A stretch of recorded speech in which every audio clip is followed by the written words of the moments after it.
Magandang araw, Pilipinas! Ito ang Valiente News hatid sa inyo ng Office of the Vice President. Pinagkalooban ng bagong wheelchair ng OVP Cebu, Bohol and Siquijor Satellite Office ang isang senior citizen mula San Jose, Cebu City at isang nanay na mula naman sa Talisay City. Ang kanilang kwento, tunghayan natin sa ulat ni Brian Latasa. Isa ang senior citizen na si Tatay Catalino ng Barangay San Jose, Cebu City sa mga naalalayan ng Wheelchair Assistance Program ng tanggapan ng pangalawang Pangulo. Kwento sa amin ng asawa ng tatay na si Susan, hirap nang makalakad ang kanyang mister dahil sa iniinda nitong karamdaman.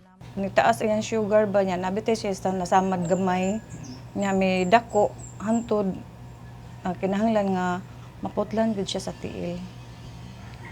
Mao na nga karon kinahanglan jud mi aning wheelchair. Dahil walang wheelchair noon, aminado si Nanay Susan na nahihirapan siya sa pagbubuhat sa kanyang mister, lalo na tuwing kinakailangan nitong lumabas sa kanilang tahanan.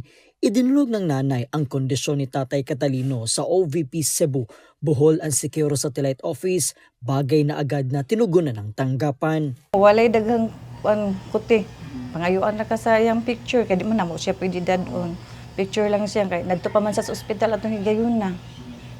Niya, mo to nga, itagaan na gadayon mi, daghang kuti. Pinagkalooban din ng bagong wheelchair ng OVP ang 57 years old na si Nanay Imelda Rubin ng Barangay Biasong, Talisay City, lalawigan ng Cebu. Anya, malaking tulong ang handog na wheelchair, mas madali na lang kasi para sa kanya na lumabas sa kanilang tahanan kung kanyang gugustuhin. Lipong man ko diri nga, mura ko kanang, sana, balibag akong ulo ba. Igagunit lang ko diya sa steel. Ito, ngayon akong anak nga, i-admit lang ka na mo, ma. Ito, i-admit ko nila, wala ko kamang no. May mensahe naman ang ating mga kababayan para sa tanggapan. Dako jud kay pasalamat hindi sa radyo nga naa na iyang programa nga ingon ana no. Daghan kay sig natabangan. Kang salamat sa OVP kanang dako kay magikatabang namo sa amo ang wheelchair. Salamat lang ko nga, natagaan ko nila ana. Matanga. Sa kabila ng mga pagsubok saan ng tanggapan ng pangalawang Pangulo, magpapatuloy ang mga programa at serbisyo na ang prioridad ay ang mga Pilipinong higit na nangangailangan tulad ni Nanay Imelda at Tatay Catalino. Mula po rito sa lalawigan ng Cebu, ako po si Brian Latasa, ang lahat para sa Diyos, bayan at pamilyang Pilipino. Valiente News.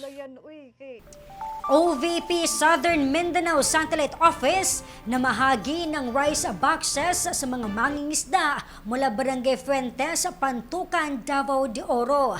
Yan at marami pang mga balita ang dapat abangan dito lamang sa Valiente News.